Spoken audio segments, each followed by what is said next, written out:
శ్రీ గురుభ్యో నమః. 6వ అధ్యాయం 14వ శ్లోకము. ఈ శ్లోకము ధ్యానం చేసేవారు పాటించాల్సిన మానసిక క్రమశిక్షణ గురించి వివరిస్తుంది.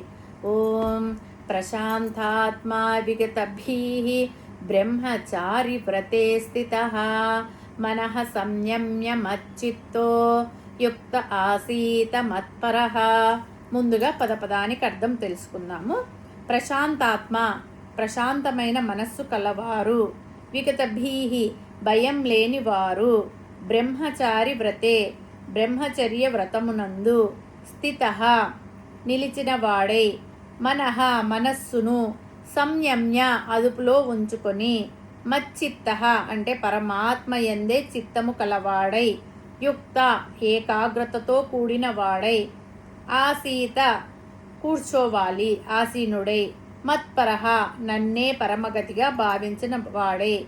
ఏమంటున్నాడంటే పరమాత్మ, ఓ అర్జున, ఆత్మ దర్శన కాంక్షతో నీవు చేయవలసిన ధ్యాన క్రమాన్ని చెబుతున్నాను.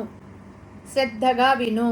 శరీరాన్ని, మెడను, శిరస్సును స్థిరంగా ఒకే క్రమంలో ఉంచి స్థిరమైనటువంటి ఆసనము మీద ఆసీనుడవై నీ దృష్టిని కనుబొమ్మల మధ్యలో కానీ నీ ముక్కు చివరలనో గాని నిలిపి ప్రశాంతమైన మనస్సుతో ఏ విధమైనటువంటి భయము లేకుండా అనవసరమైన ప్రాపంచిక విషయముల యందు శక్తిని వృధా చేయకుండా మనస్సును నిగ్రహపరుచుకుంటూ నీ మనస్సును నా యందే ఉంచి నా గురించే ఎల్లప్పుడూ ఆలోచిస్తూ నన్నే ధ్యానిస్తూ నన్నే స్మరిస్తూ నిశ్చలంగా ధ్యానంలో నిమగ్నమైపోవాలి అని అంటూ శ్రీకృష్ణ పరమాత్మ ఆత్మ దర్శన కాంక్ష కలిగిన వారు చేయవలసిన ధ్యాన క్రమాన్ని మనందరికీ స్పష్టంగా తెలుపుతున్నాడు.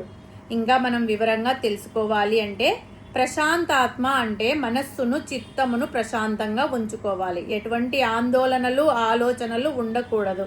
చాలా ప్రశాంతంగా ఉండాలి. అంటే మనం ధ్యానంలో కూర్చోగానే మనకు ఇది వరకు జరిగిపోయినవి అన్ని విషయాలు గుర్తు వస్తాయి. వాటి వలన బాధ, భయము, సంతోషము కలుగుతాయి. అటువంటి ఆలోచనలు మనసులోకి రాకుండా అరికట్టి మనసును ప్రశాంతంగా ఉంచుకోవాలి. విగతభీః అంటే భయం ఉండకూడదు.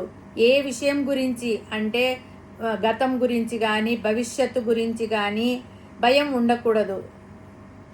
ఏమి జరిగినా నిశ్చలంగా ఉండాలి. అన్నీ భగవంతునికి అర్పించి మనస్సును నిర్మలంగా ఉంచుకోవాలి. ఇది కష్టమే అయినా అభ్యాసంతో సంభవమే అవుతుంది. బ్రహ్మచర్యం అంటే బ్రహ్మ అంటే శబ్ద బ్రహ్మ అని అంటారు. శబ్దం అంటే వేదాలు, శాస్త్రాలు బ్రహ్మస్వరూపాలు. అటువంటి వేదాలను, శాస్త్రాలను శ్రద్ధతో అధ్యయనం చేయడం కూడా బ్రహ్మచర్యమే. గురుకులంలో బ్రహ్మచారులు చేసే పని అదే కదా. దానినే బ్రహ్మచర్యం అంటారు. ధ్యానానికి ముందు వేదాధ్యయనము, శాస్త్రాధ్యయనము చేసి ఉండాలి అని భావము.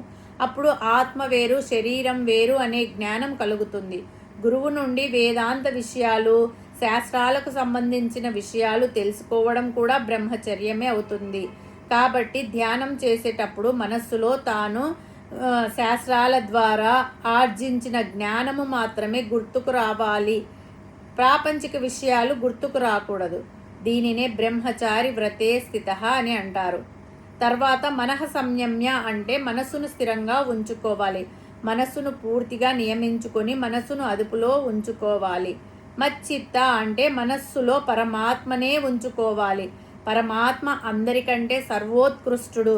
పరమాత్మ జ్ఞానమే మనకు కావలసింది అనే స్థిరమైన సంకల్పాన్ని మనము కలిగి ఉండాలి. భగవంతుడు తప్ప నాకు వేరే దిక్కు లేదు అని నమ్మాలి. అప్పుడు యుక్తః అంటే ధ్యానములో యుక్తుడు అవుతాడు. అలాగా ధ్యానము చేస్తే వచ్చే ఫలితాలను పరమాత్మ పై శ్లోకాలలో వివరించబోవుచున్నారు. హరి ఓం తత్సత్.